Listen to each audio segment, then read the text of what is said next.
say usually, well, at that age, when she was real young, she was having some behavioral problems and a lot of hurting herself. And then one day I decided that there was something not right. So I took her to the doctor, and they tried many medications on her, Ritalin for one and other things. And then they decided that she needed to be evaluated by a group of people. And then they decided that they thought Rachael had autism. She went through a stage of a lot of hurting herself, a lot of banging of the head, pinching herself, hurting herself in many different ways. And hardships through school, afraid of people, afraid of large places. And that went on for many, many years. I was married, Rachael's father. He was very, he didn't believe anything that anyone had said. He never went to any doctor appointments, anything. So Rachael and I basically went through this on our all alone.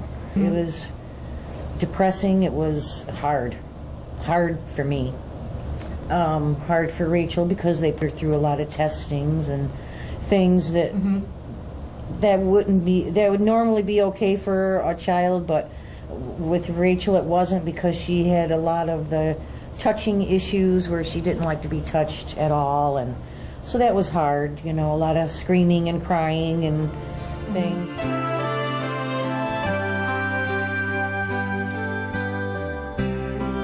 She was attending Toledo schools at that time. We weren't getting much progress. So then a later time I divorced and Rachael and I moved to Oregon. She started at Oregon schools, the middle schools first. That was real hard for her. That's when she really was scared of many things. The gymnasium, the auditorium, the bathroom. She didn't even want to leave her classroom. She did have other issues, like she would stop eating for a while, and she still had the issues of large places that she didn't like at all, or loud sounds, certain people she didn't want to be around.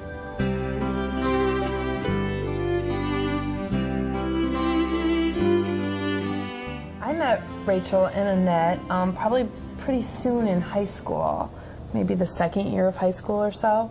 And at that time she was struggling, Rachael was struggling with really not eating at all, losing weight. The doctor's office called us, and either you called from the doctor's office or something, and they asked for some help for the family. And Rachael was also having a hard time with just transitioning through the high school. She didn't want to go to the lunchroom. She didn't want to go to gym. And so we got involved, and we had a behavior specialist start kind of meeting with her and kind of look at what kind of recommendations. Went to the classroom, and really most of the stuff really came out. It wasn't specifically behavior specialists getting involved and giving any magic. It was more like just kind of a team start talking about it. And I think Rachael kind of picked up on the fact that everybody was kind of trying to figure out systems, and she kind of got better. Well, yeah, the other obviously key thing to that is exactly what Annette said with that, she said the first thing was to call the caseworker, and Annette called the caseworker a lot of times, which is wonderful, because she let us know what she needed, she let us know what she was worried about, and then we could help. And her advocacy, her very strong, and she did the same thing with teachers, and whenever she heard information that was different than what she understood it to be, she always found out the right answer. And so I give, all the credit to you, because you kind of were that leader of the team, and made sure that we were all remembering why we're there and everything, and people respect that. I think every teacher that has worked with Rachael has loved working with Rachael, and they're a team together.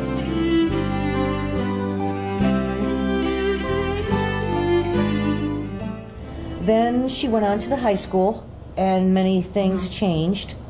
There was no more than 6 or 8 students with aides and teachers, and They did a lot of things to teach the kids about life, how to take care of themselves, how to do laundry, how to cook, personal hygiene, things like that. They also went out into the community and did work at different places like the hospitals and the department stores, and they learned things like that, and I think it really helped with communication, Oh, it was amazing. It was very amazing, because I never thought that she would progress as well as she had then, The other interesting thing was that Annette was working in the lunchroom at the high school, so that kind of gave some safety. At first, she knew Mom was there. Yeah, Mom was nearby. That helped a lot too. And then the next thing you know, she was working many days in the lunchroom. Yeah. Like not necessarily right next to you. She was in the washroom, the dish room. And it was during that time then that we went and saw the psychiatrist. I encouraged you to see the psychiatrist again to see if there was anything to kind of make her not quite so angry sometimes.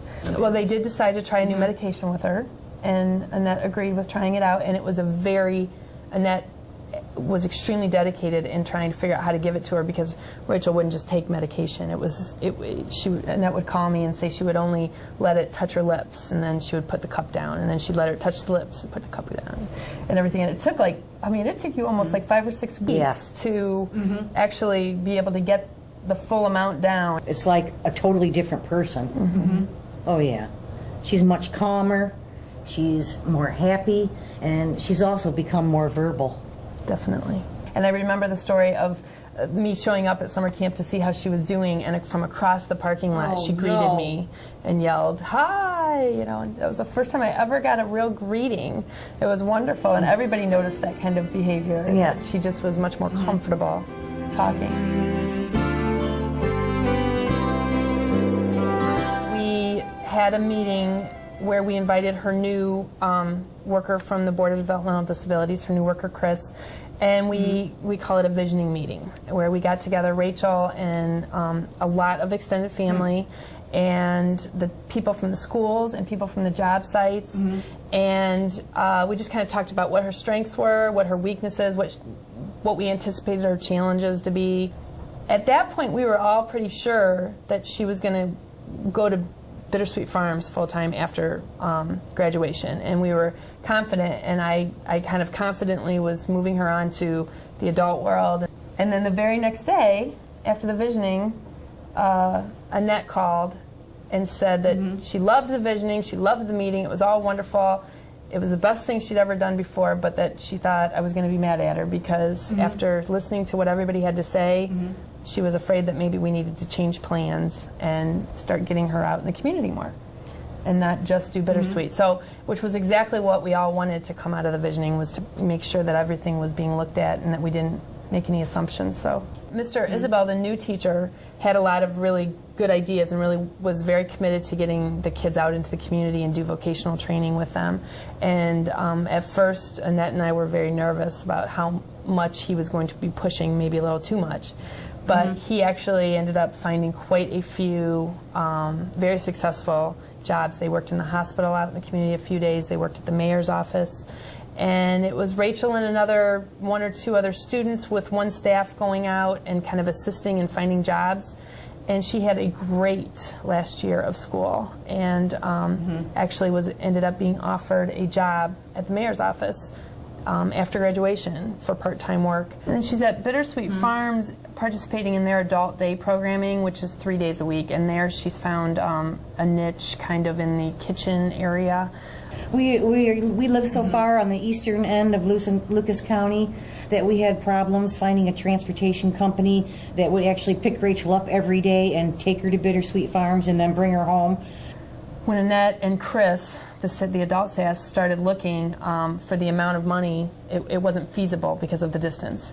So Chris, suggested Annette to come to a provider fair where there's a lot of providers in one place. And actually, I think from the story I heard was that the very first place that Annette walked up and asked, would you be willing to do this? after she'd already been turned down over the phone by many, I think, they said, yes, we will. And that has been working really well so far. The mayor's office came about through Mr. Isabel.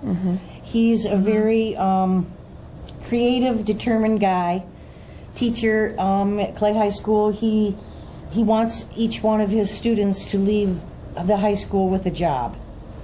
So Rachael had been working at the mayor's office for a year. So at the end of the school year, the mayor invited Rachael to stay.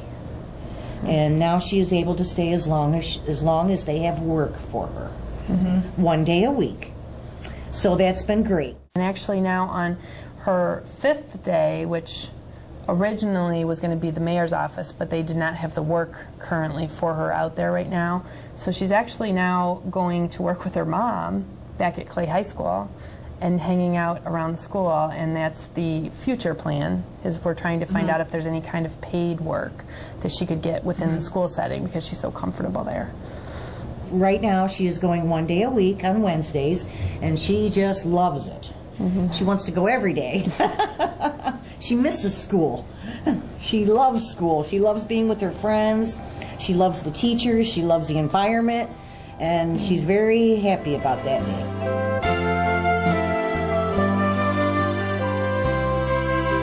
Scott, he's my boyfriend, and he owns a beautiful log cabin, and Rachael and I live there with him, and he's very helpful. He loves Rachael a whole lot. Rachael's happier, she's calmer, she's more outgoing, and she's made a lot of improvements. Never thought that Rachael would come this far, never. Now, it's like a miracle has happened. First thing you need to do is get a caseworker, because they're miracle people.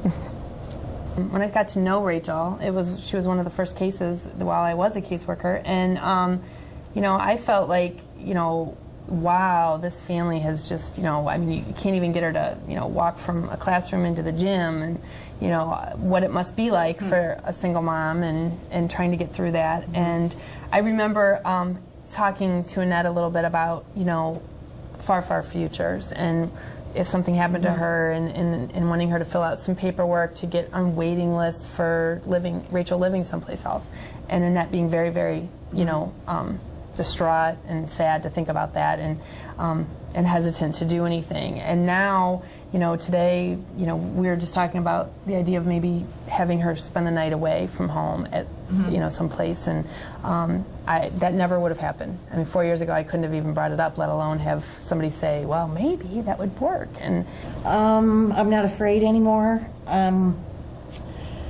I think that Rachael could do anything, and I'm very proud of her. Look forward to the future.